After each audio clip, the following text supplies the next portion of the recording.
Thank you, everybody, for tuning in to today's webinar in the Small Business Management series on customer retention strategies to sustain and grow your business. I am Nathan Owens from UC San Diego Extension and the organizer of this series. Before I turn things over to our speaker, Chris Foster, I just want to give you a quick rundown of the agenda and let everybody know that the session is being recorded. We plan on posting a video of the webinar to our YouTube channel. Turnaround is about a week. I'll be sure to notify everybody when that is live so that you can take a look at it. If there was anything that you missed or you want to refer back to, it will be available for future reference. And as it is being recorded, audio and video have been disabled for those participants. Our speaker today is Chris Foster. He is the Vice President for New Business at Modern Postcard, which is a direct mail marketing firm. Chris is also an excellent instructor for UCSD Extension, and I've been very fortunate to have gotten to know him over the last year or so, and he's been a regular in this series. So Chris, thank you for participating and doing this session today. I really, really appreciate it. So as Chris gets into his talk, if you do have any questions, feel free to type them into chat, and then Chris will address them when we get to that at the end. Just real quickly, if you are not familiar with UC San Diego Extension, we are the lifelong learning and professional development arm of UC San Diego. We provide a whole range of different courses, activities, certificate programs for pretty much any stage in your life or career development. And as you can see from the numbers on the right, we're a pretty large organization just by ourselves. So essentially a university within a university. And we have a pretty significant number of courses and subject matter experts like Chris Foster who can share their knowledge with you. The Small Business Management Series is a partnership between UC San Diego Extension and these two co-working spaces that are located in downtown San Diego. They have hosted the in-person sessions over the last couple of years, and I really thank them for their collaboration on this stuff, and I look forward to eventually hosting these sessions in person again when we are able to do so. As for other topics in the series, right now I've got one scheduled in a couple weeks about the most important things you need to know about accounting, which is a pretty important thing, as the title says, for small businesses. It's really the way that you are able to gauge your financial health of your business. So hopefully, if you haven't registered for that, you can check it out when it goes up on the 25th. Some of my coworkers in Extension have also launched a parallel webinar series around leadership and management topics. And you can see the two that are scheduled for this month. We have more scheduled into July, and more will be coming through the next few months. I'll post a link to that in chat here in a minute. If you are interested in signing up for any of the sessions or seeing what's coming next, you can go to this website, and that's where we put everything. So feel free to check that out. And finally, I try to make this series as relevant to the small business community as possible. And in order to do that, I solicit feedback from the small businesses that are out there. So these topics have almost entirely been sourced from people such as yourselves. So if you do have any ideas for what you would like to see covered in the coming weeks and months, please feel free to reach out to me and let me know. With over 4,000 courses and over 1,000 instructors at UC San Diego Extension, there's a pretty good chance I can find the subject matter expert who can put that talk together for you. So again, feel free to email me here or type something in chat to let me know what you'd like to see added to the series. So with that, I will stop and turn things over to Chris, and he can tell you all about customer retention strategies. Fantastic. Thanks so much. Appreciate it. You know, it's funny, you know, when Nathan Owens has talked to me about, you know, different ideas and topics for small business and how we can best help them, retention strategies came up as something that was so key because as the saying goes, and the data supports this actually, it's always less expensive to market or get a new order from an existing customer than to try to get a new customer. Some people say it's 10 times more expensive or 5 times more expensive to get a new customer versus keeping your existing customers. The numbers vary and the like, but essentially your own customers are the one thing you have in business that your competitors don't have, right? They're your customers and they engage with you, and it's an opportunity to create a relationship. So that's what we're really going to focus on today is what are some of the retention strategies that you can use for small business.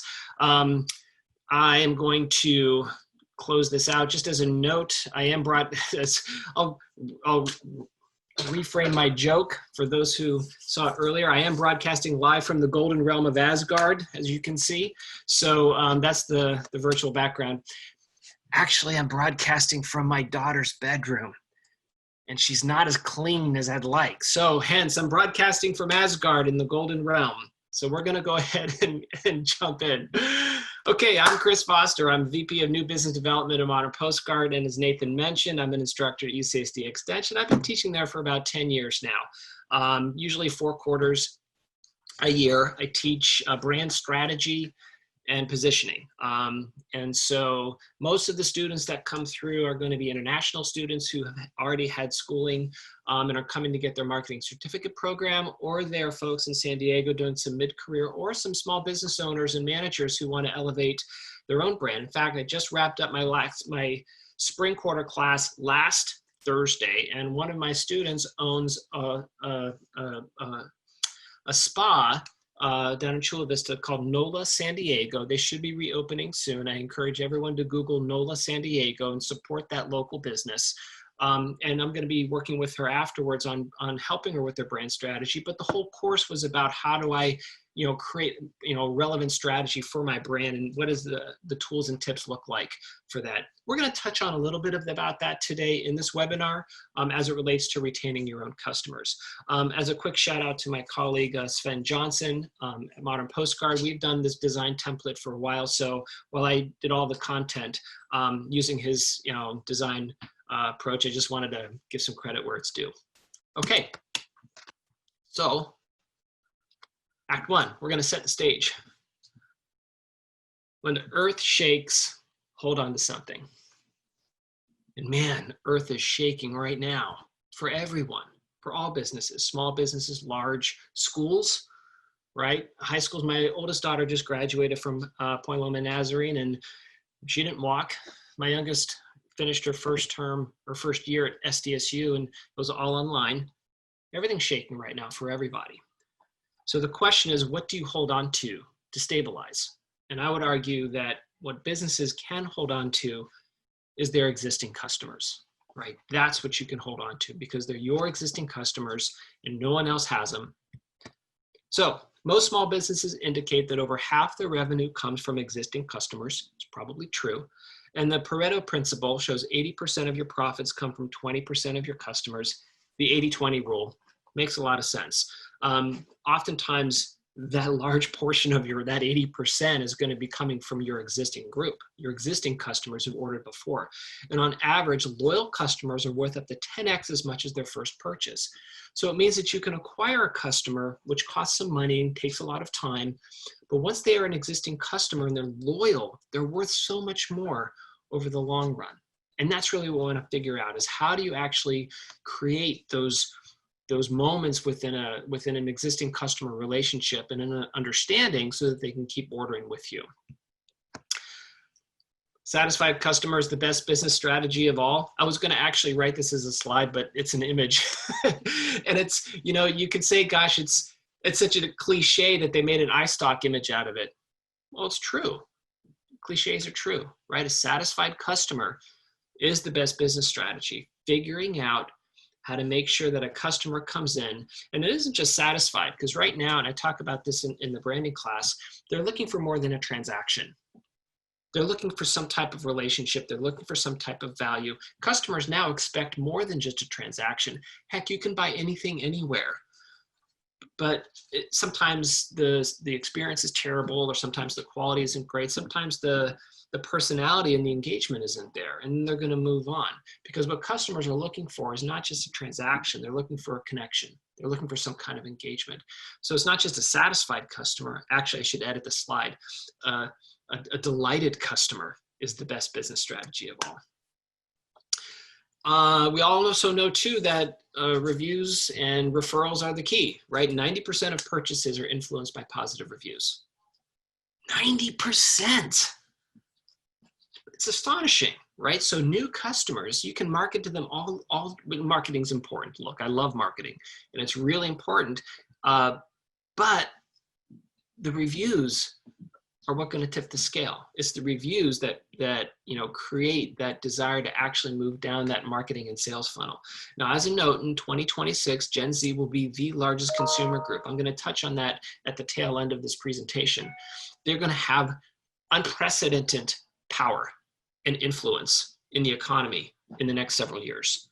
When they get more purchasing power, their sheer numbers and their habits and their behaviors, their engagement with apps, their understanding of reviews, the importance of reviews to them in trusting a brand is going to be unprecedented. So these are things as a small business you're going to absolutely have to prepare for as this generation comes in and gets more purchasing power. And in the age of normal referrals, your customers hold two keys.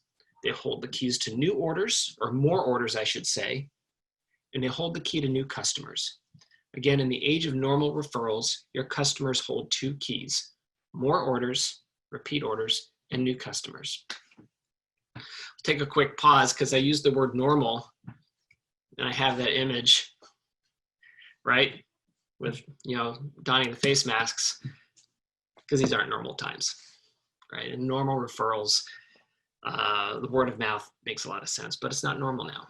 This is a shot of Times Square, third week of March, right? It's not normal times.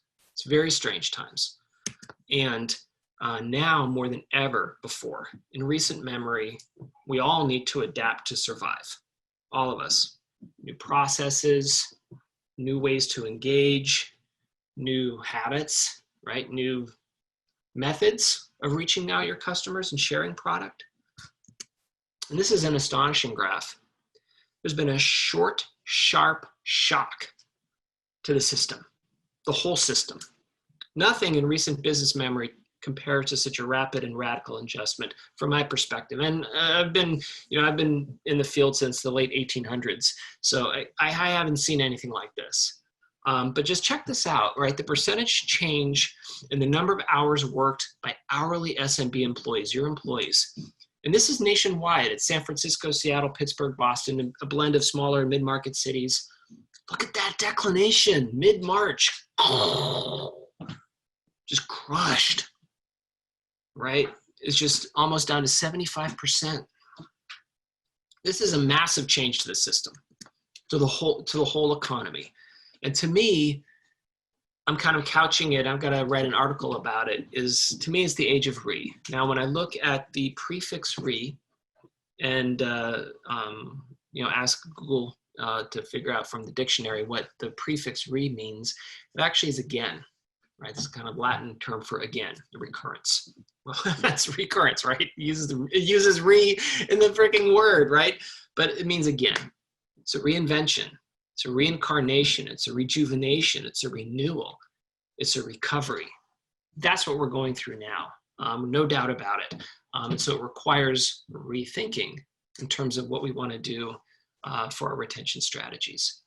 Quick pause right now. Nathan's going to pull up a poll. We're just curious. And the poll is kind of getting a barometer idea of your mindset of where you are now, current the mindset and kind of feelings right now as a business. What are you thinking? Are you nervous? Are you cautious? Are you comfortable? Are you confident? Are you excited? Really curious to see how you're thinking and feeling right now. All right, this is actually really helpful and hopeful. Only a couple people are feeling very nervous. Most are cautious, some comfortable. We're gonna, if you get a chance to participate, everybody, that would be great. We're at about 27 people of the 40 folks here. 70% have voted. Love to get a little bit more to get a really good, healthy understanding, but I think it's coming through right now. We're at 72% voted. So as soon as we get to 75% vote, there we go. We got one more. All righty. I'm going to close this poll now. And this is really cool. Yeah. Look at that. That is so interesting. A couple folks are very nervous. Most are cautious. Comfortable, confident. Some are excited, which is great. I believe people are ready to engage, and I'm ready to engage too.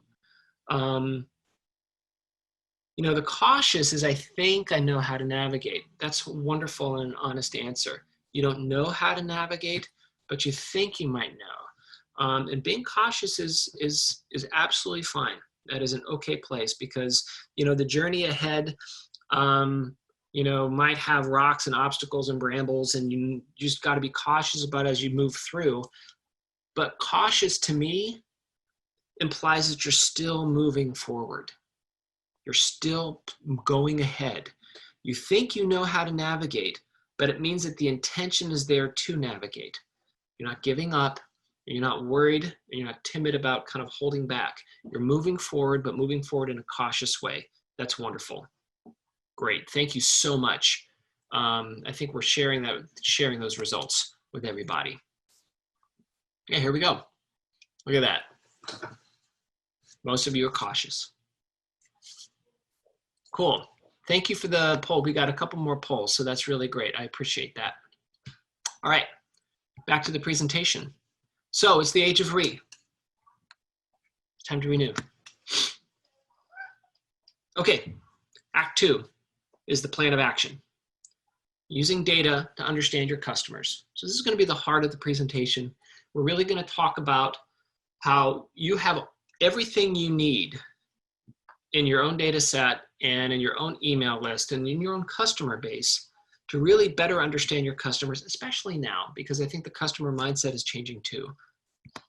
Okay, so here's the big idea. Deeply understand your customers so you can have a better relationship.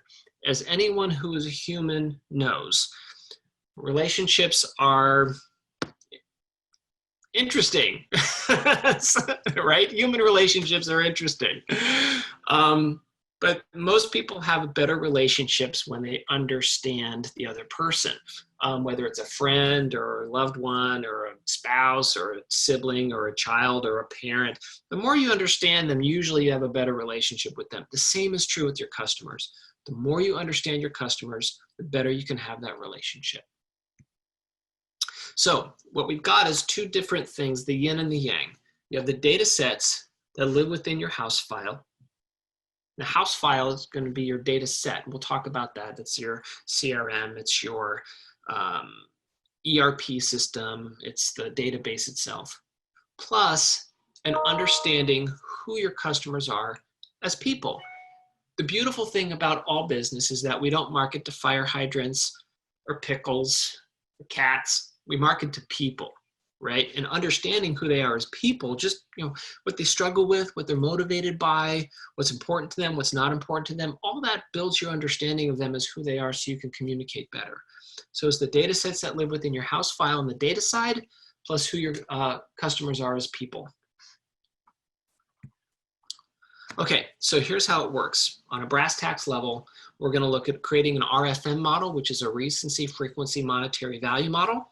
And we're going to write some personas, right? We're going to figure out how we do that as a group. And that's what really helps you blend that understanding of your, blend those two items to really understand your customer best. Okay, your own database is the golden vault of wonders. It just is. There's so much wonderful treasure in your database. So Nathan's going to launch the second poll because I'm curious about where everybody's sense of database development is. So what is the best way to describe your experiences with databases or CRMs, ERPs, which is enterprise reporting, procedures? Awesome. Excellent. Keep it coming. Look at this. This is great. Everyone knows we closed the poll, so everyone's trying to answer the poll because when we share it. Great. This is doing well. Let's see. We are 30 seconds in, and we are halfway voted. This is good, actually. If we can do these polls so that in a single minute we can get pretty much everybody participating, I think that helps the whole group, right? Because we're all here to learn, and we're all here to help each other learn. It's not a question of not just us making my own slice of the pie bigger, but it's actually making the whole pie bigger.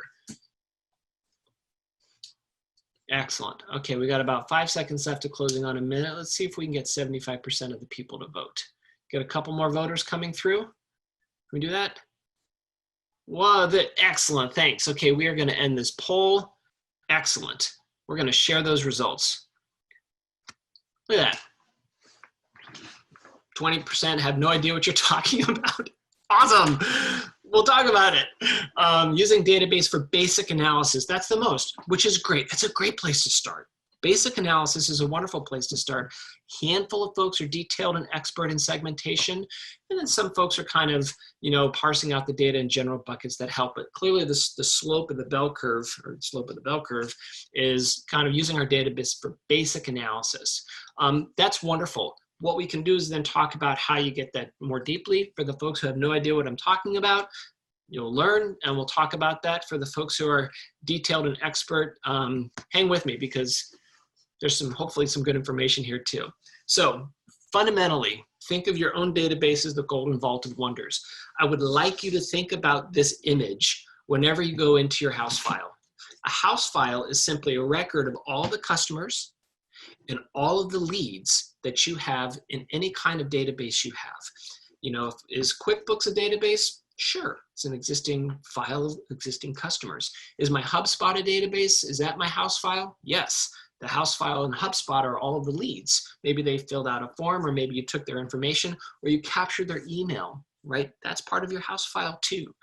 So all of these things are what build the house file, and think about it as the golden vault of wonders, because in there is invaluable treasure to help your business grow. RFM, CLV, CAC, LTV, AOV, RIS, BYOB, TGIF, that's tomorrow.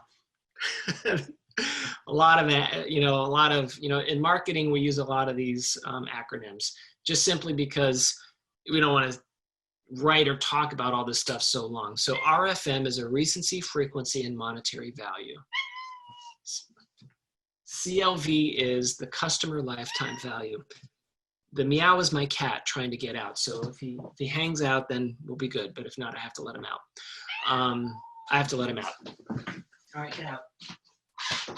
See you later, Mr. P. It's always a good luck in a webinar if there's a interjection from Mr. Peanut. Lifetime value, LTV is lifetime value. That's all we're going to talk about in a couple slides, but that's all the dollars that your customer brings in. AOV is average order value. That's your transaction. ROAS, that's return on ad spend. BYOB is bring your own beer. Used to be BYOC for our driveway cocktails, bring your own chair. And of course, TGIF, well, that's tomorrow. So those are some of the acronyms that you see kind of floating around. RFM is A-OK. Recencies, how long ago the customer last ordered. Frequency, how many times the customer orders per year. And monetary value is the value of the single transaction from the last purchase. So we're going to have a very quick image of what this could look like. So I just built this little table, customers 1 through 100 or whatever. Recency is kind of how long ago they ordered. The frequency is how many orders per year, and the revenue is what the dollar amounts are. If you have your average order value, right, the average transaction value, multiplied by the frequency, you'll get the total revenue for the customer. That seems pretty straightforward. So here's a trick that you can do. Once you have this, because any database that you have will export into Excel and kind of block it out quickly.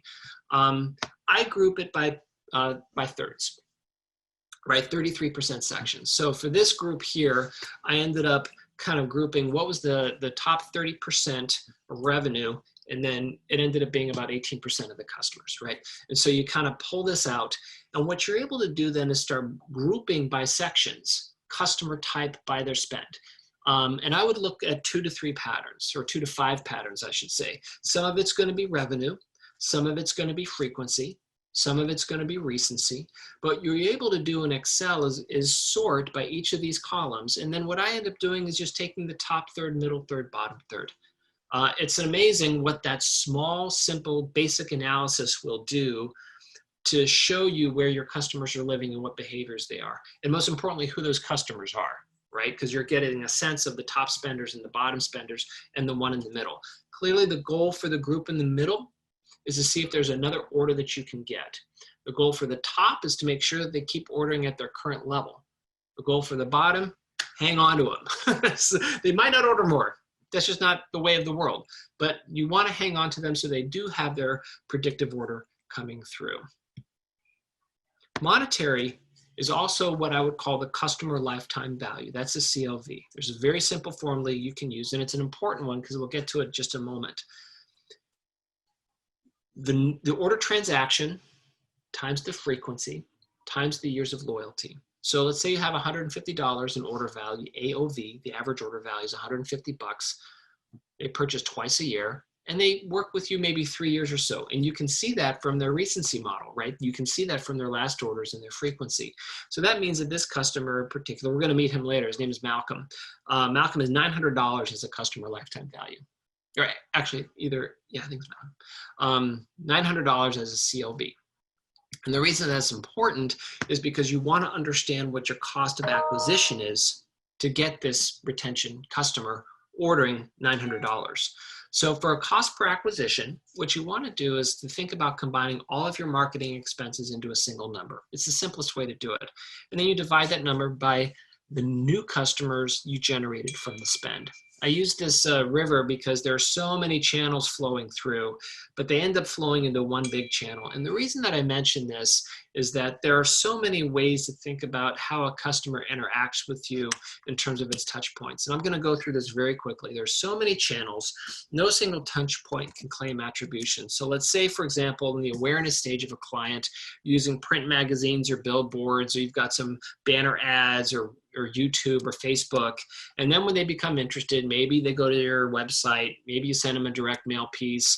And then maybe after that, they did some retargeting and they go to a landing page and they learn some stuff and they finally come to purchase. And it's like, they purchased. So the question is, who has claim to that, right? Is it the direct mail piece? Is it the digital retargeting? Is it the postcard retargeting? Is it your YouTube pre-roll?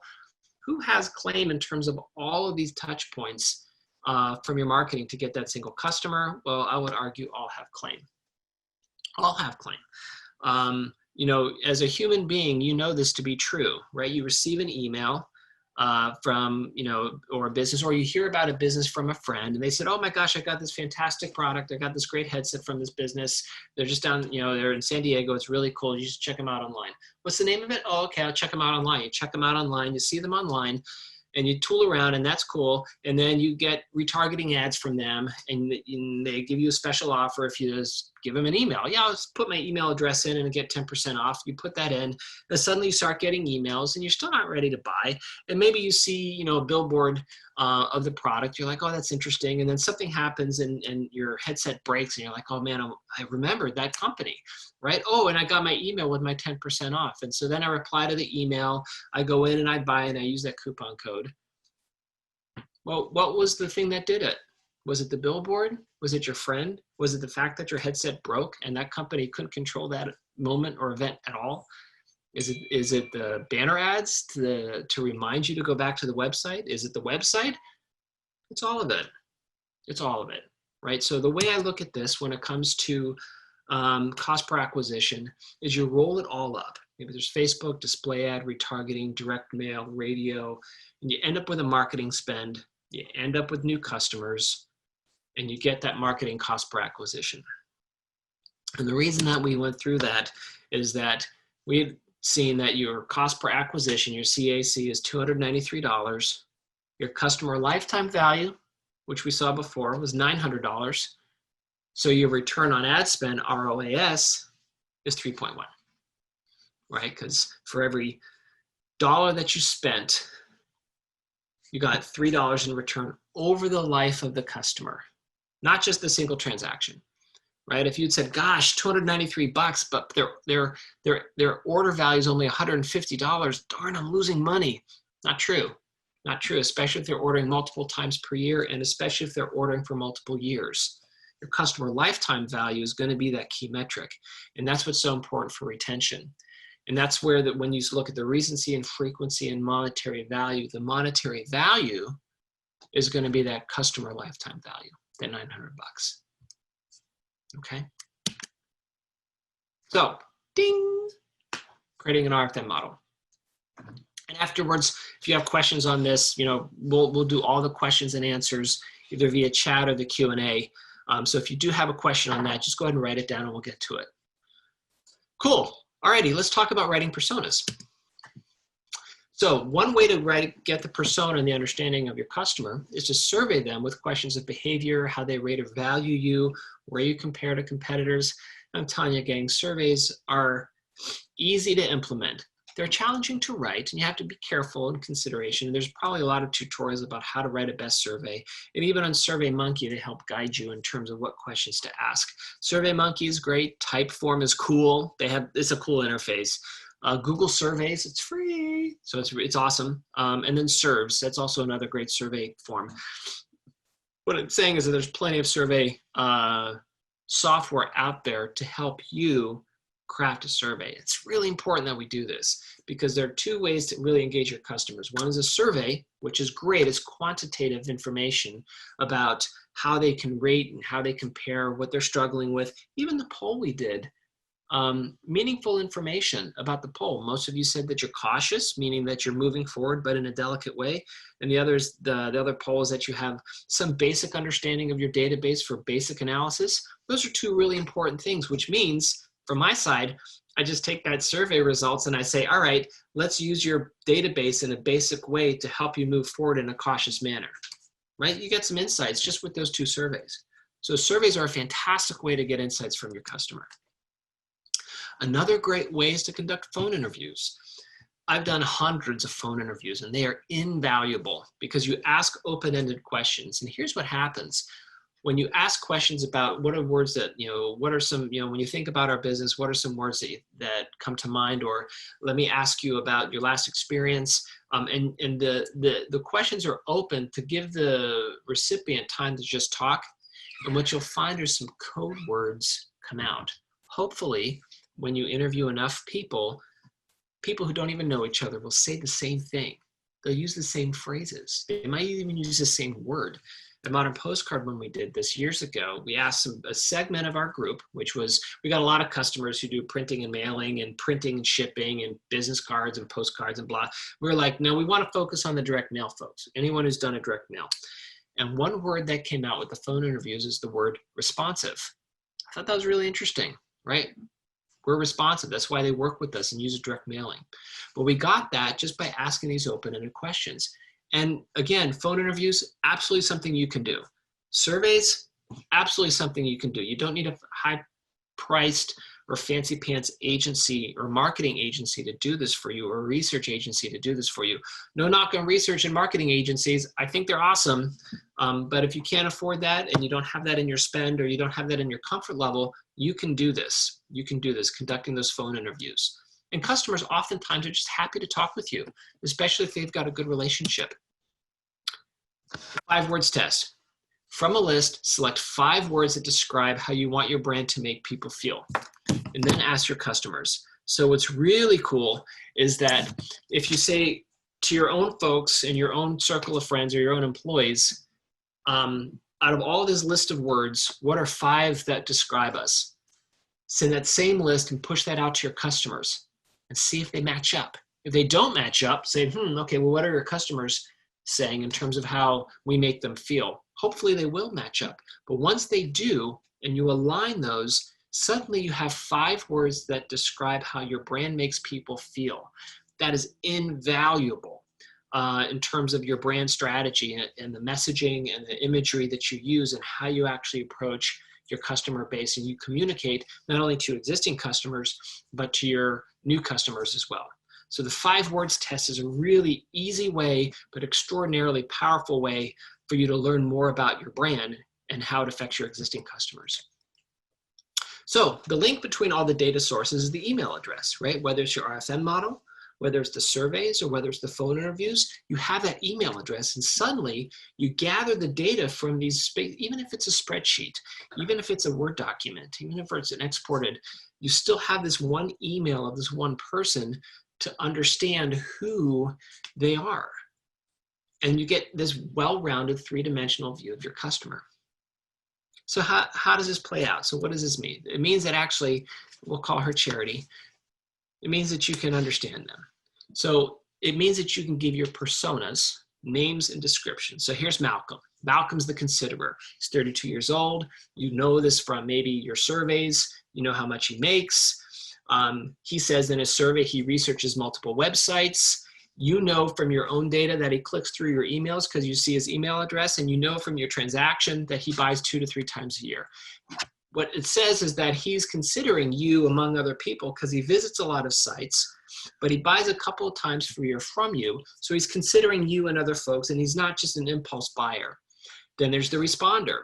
The responder, Charity, responds to emails with the purchases. You can see it in the data. She buys 4 to 6 times a year when responding to discounts. Every time you burp out a 40% discount, Charity responds with an order. She doesn't order, she doesn't order, she doesn't order. You push out an email with a discount, boom, she places an order. Clearly she's a responder, and she can move over into that bucket of responders so that as you start speaking to her with your emails, you know that there's a high likelihood of response, and also that helps your projections in terms of incoming orders when your emails go out. And lastly is Emma. She's the holdout. She's not 6 years old. She's 26 years old. She's a very mature 6-year-old. She's 26 years old. She receives 8 mails per year, but rarely responds. 1 to 2 orders a year, maybe only in seasonal sales, right? The big, winter time or the Christmas time season. So she's a holdout. You might speak to her differently, because once you have the personas, you've got your RFM model, ching, and you've got your persona model, ching. And what that does is that helps you speak to your customers more intelligently and more authentically. That's the best way to engage those existing customers. That's a really wonderful way from a retention side to speak to them in a way that's smart and authentic because you know more about them. Again, the understanding comes from the RFM model and the data that's there and the personas that you can get from your surveys and your interviews, okay? Cool. 3, I think we're spot on time. So this is the rewards, the tactics to engage these customers, kind of like arrows in your quiver, right? After you have this information, well, great, what do you do with it? How do you engage those customers?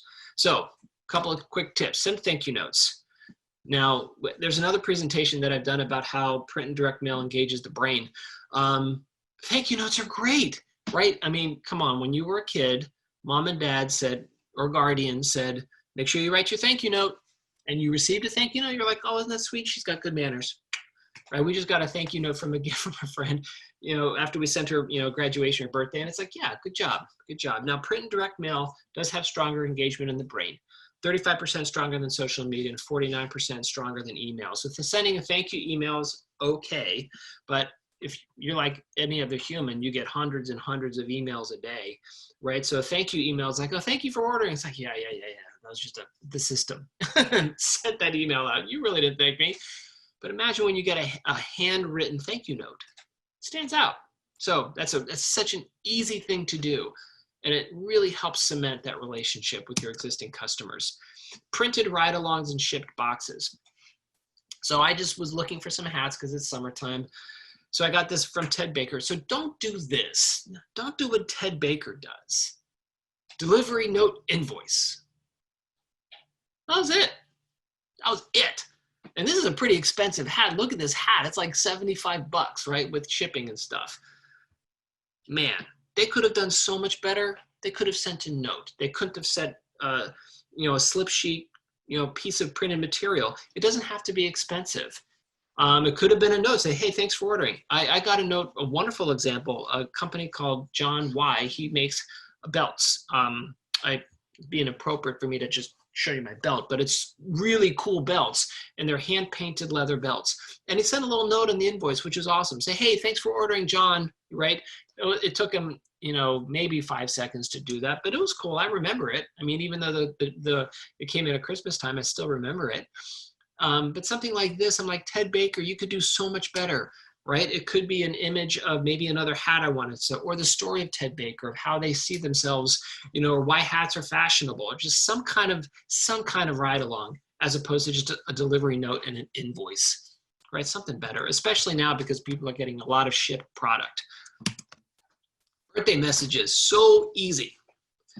If you're not setting a mechanism for a birthday note, just figure it out by the end of the week, right? You can ask for a birth date just in the email form when they place an order and say, hey, we want to send special birthdays out. It's the easiest thing to do. Once you get a birth date in there, you can start triggering messages and notes.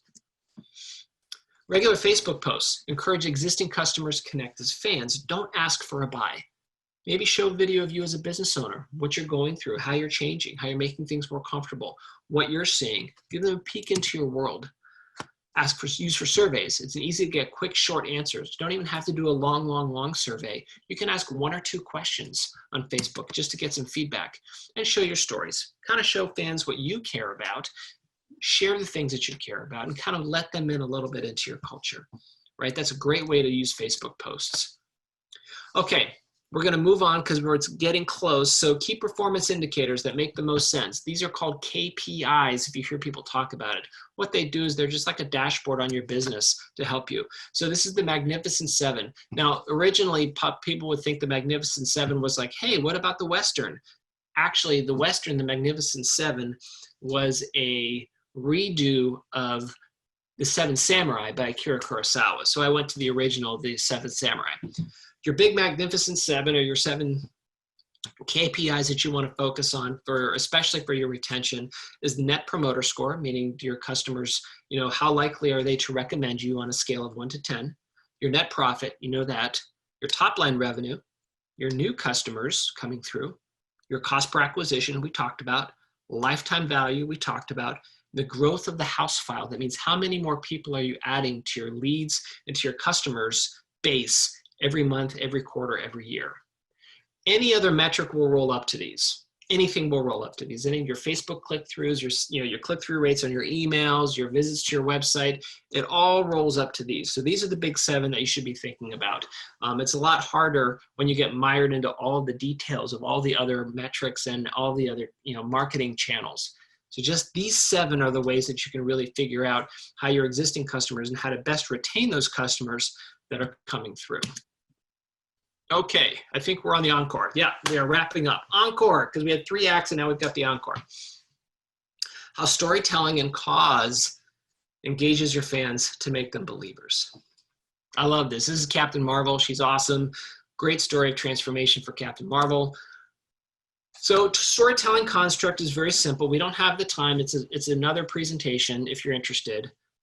The way to think about this is that your customer is the hero of the story. They all face a villain, some obstacle or challenge. You, the business, you're the guide. You're Gandalf. You're Yoda, right? You're Marvel, right? That's you. You lead those customers on a journey and you help them and they undergo a functional, emotional, or moral transformation because of working with your service. Just believe me, this is the path. Right? This whole storytelling structure is a really good way to hone your messaging, and every customer, including you as a customer of other businesses, you go through this. You go through this hero, villain, guide, journey, and transformation. Right? So more on that if you're interested, but this is kind of where the storytelling structure comes through. There's also a cause that you can think about, right? So not only tell your story, but also think about a cause. And I'm coming at this with no judgment or bias in any way. However, Chick-fil-A figured out their cause. Chick-fil-A was going through bankruptcy. They went to a retreat, and in their retreat, they realized that they were a Christian-focused company, and they were going to do everything to align with Christian-centric values, like them or not. And some people don't. My daughter's a big turnoff. My neighbor up the street loves them, but they have a cause that they connect with. Lush does the same thing. Lush has organic, fresh made cosmetics, no animal testing. And they like to say we've got naked cosmetics because there's no preservatives, there's no chemicals, there's no gobbledygook, and they're huge proponents of LGBTQ rights. So they put this through for their employees. This is Everlane. Everlane just refreshed their website 2 weeks ago and focused on supporting the Black Lives Matter movements. And on this website is a click. The link behind this goes to a ton of resources, really interesting resources, historical resources, political resources, cause, give, ways to give to the NAACP, ways to give to ACLU, some references of books or films to become more educated. Really important stuff, right? And so figure out what cause aligns with your business and makes the most sense. And the reason that that's important is that being your authentic self is the best way to retain customers. I love this. This is Nike. Nike makes hijabs. Of course they do, because there are women Muslim athletes, and they're like, yeah, we're all about a global brand, and yeah, we're going to make these awesome hijabs, and they're cool, right? They're totally cool. So be yourself, because everyone else is already taken. Right? These are things where Nike understands that they are themselves. And so being themselves as a global brand supporting all athletes everywhere, they're going to make a hijab. It's a natural business tactic based on being themselves. And Oscar Wilde did say it best. Just be yourself, because everyone else is already taken. That will help you with your cause that you align with, and that will help you with your storytelling.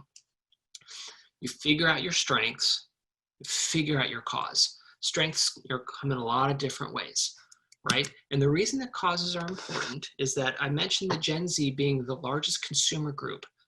More Gen Zs see diversity in society as a good thing.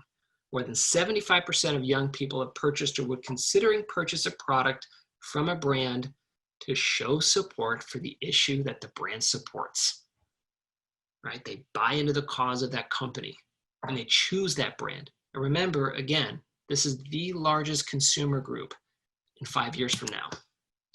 More Gen Z support businesses who align with their beliefs and causes. Members of Gen Z are also willing to take that support away. More than 65% would stop purchasing or supporting a brand that didn't have the same values. That's huge. The largest consumer group would be like, I'm going to buy where companies align with my values. Now, you can't be all things to all people, but make sure that you live up to the values that align best to your business. And be bold about it, right? Pick a value. Pick some things that are important to you as a person and as a business, and support them. Support them. Your customers want that. Because in the end, it's not just about retention. It's about relationships. It's about meaning, and it's about belief. These are all, I know they sound kind of abstract and a little bit hokey-doke, but they're true, right? It's purchasers now want to believe in the businesses that they support. It's about the relationship you have with your customer, which fuels your retention. It's about meaning and belief of your business that your customers can ascribe to. Because Simon Sinek is a fantastic business author, said it very succinctly. We do business with people who believe what we believe. And there's that young woman in Generation Z, the largest consumer group in 5 years. She's going to put her pocketbook to businesses that she believes in. Okay, that's your best retention strategy. So the takeaway, now is the time to rethink your retention. Use surveys, interviews, and your house file data to understand your customers, and use that understanding to communicate in a more segmented and human way. Because again, your customers are human too. Okay. I am moving on now to questions. So you can always reach me too after this, ChristopherKFoster@gmail.com. I'm also at LinkedIn, Chris Foster San Diego. So let's open up the floor to questions, considerations. You can use the chat or you can use the Q&A. We've got some chat. Let's see. Great. So go ahead and use the group chat to type in some questions if you have them. Well, I got a question about providing templates. So Chris, maybe we could come up with a sort of truncated version of this with some of the key takeaways that I could provide with when the video goes live. Okay, great. Yes. Also too, Nathan, you and I can talk because I did use this as a web link. So as a web link, might be able to be shared more easily that way. Okay. And we do have a couple questions coming in there if you want to take a look at that. Questions. Have any of your beliefs changed due to COVID-19? Absolutely. And I guess for me, leaning in more to the importance of storytelling and being your authentic self. and I just use myself as a consumer. We've had a couple of businesses. I got a pretty good haircut from my daughter. She used the number 2. She did the fade up. It's not so bad.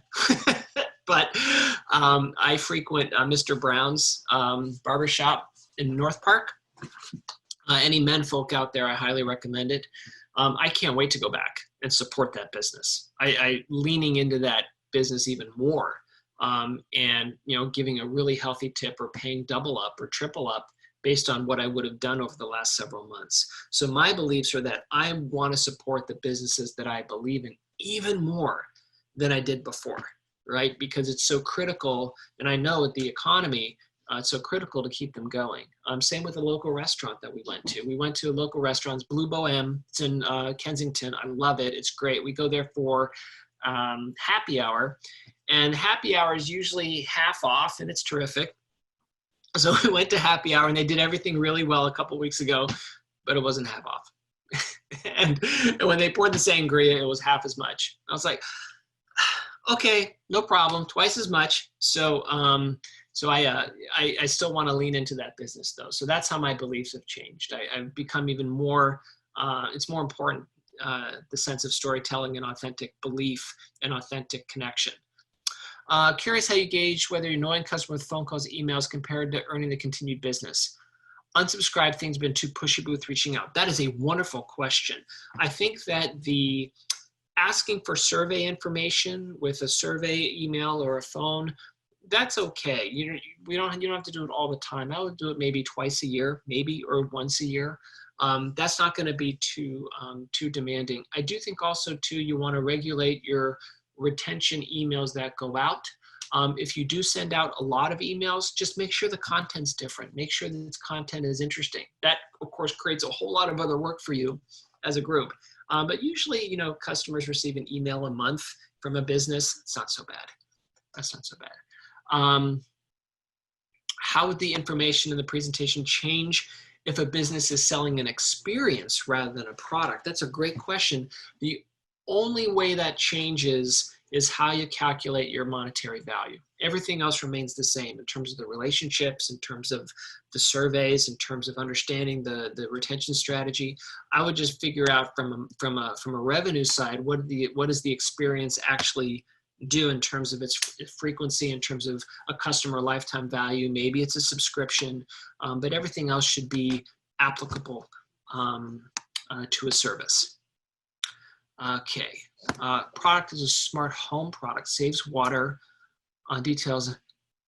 Water's in the Gen Z is all in, but they don't generally own homes. Great question. What do you suggest to add to them to my community now to motivate to be advocates? I would think that even if Gen Zs necessarily aren't homeowners, Gen Zs are extremely aware of the environment. They're extremely aware of things that can shape eco-friendly, policies. And hopefully 10 years from now, they will be homeowners. In rallying them to a cause of yours, whether that's environmental awareness, whether that's clean water initiatives you might have, maybe you do some clean water initiatives in other parts of the world that they can be a part of, all that stuff is great. And I would recommend that you kind of pull them in. As long as you have ways and content to keep engaging with them in a meaningful way, I think that that's fine, because they can be motivated to be advocates for you. Deal with newsletter subscribers who sign up to read emails but not interested in becoming paying clients. I know that's right. That's such a thing, right? They're not interested in becoming paying clients, but perhaps maybe down the road they will be.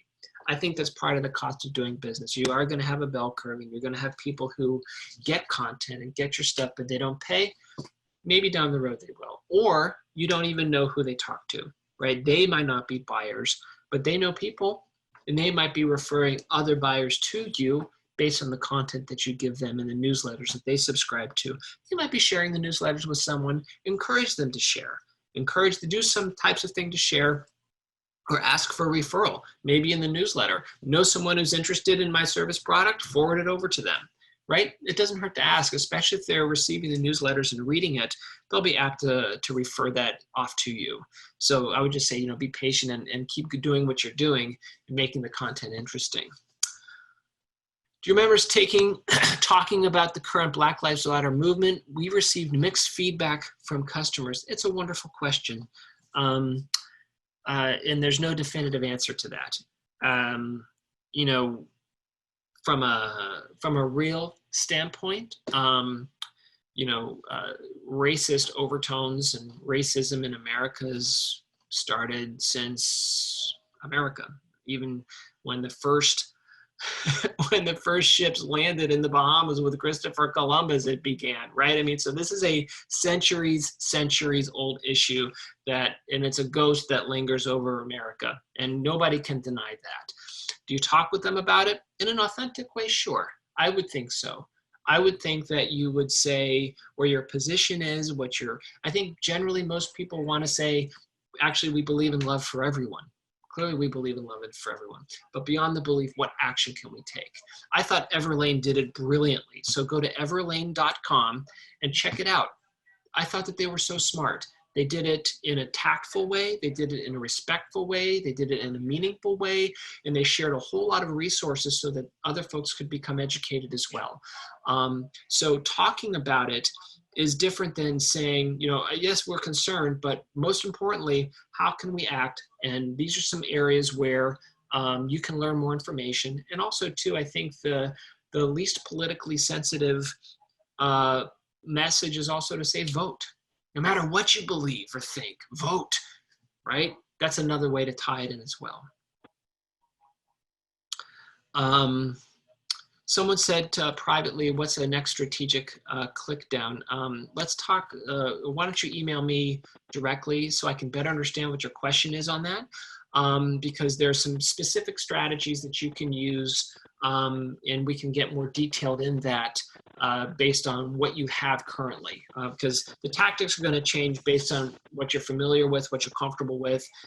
So feel free to email me at christopherkfoster@gmail.com, or just connect with Nathan and we can get connected that way. Great, our target audience is Generation Z. Yes, you're lucky. Good for you, congratulations. What I would highly recommend is read everything you can. Read everything you can about them. There's a lot of information now, and all the studies are coming up now. My two daughters are Generation Z, and they've never known a life without the internet. It changes how they think. It changes how they act. It changes what they expect.